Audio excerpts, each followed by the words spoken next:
Hello,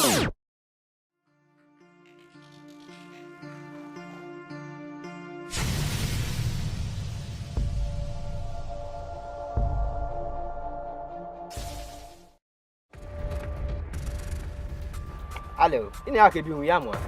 Wala ya unjo wa mo ale ko ja. Ni ya la bi ni ka wala la le kama. Kai. Dai so lo ya bi la bi wa chi ya ma o. Dai ga re ki. A yo la ji ku get friend ni a ka wa ni. Onya ke we ya. Onya me mla we ya.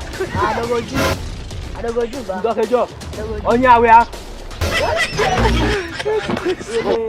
Are you playing? What type of playing? No, no, oh, you get it out. Oh, You don't get it, bro. Oh, Jona. Area mu do ako Oluwa dollar. Kai, ele senior man. Aya un go ju. Then no yo la du. Mo, anu money. Àwọn ọmọ àwẹ̀ ń jẹ́jẹ́ kìíní àkótó àtọ̀ ọ̀la dídá mi là ní. But adogore ki go. Adogore ki. Jẹ́ tanya blog gbogbo gẹ̀ kótó àdá kótó àdìmú kótó àdá.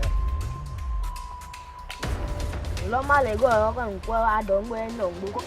To yi no ba ya la ko no ma lo we ko we taje lo kótó àdá.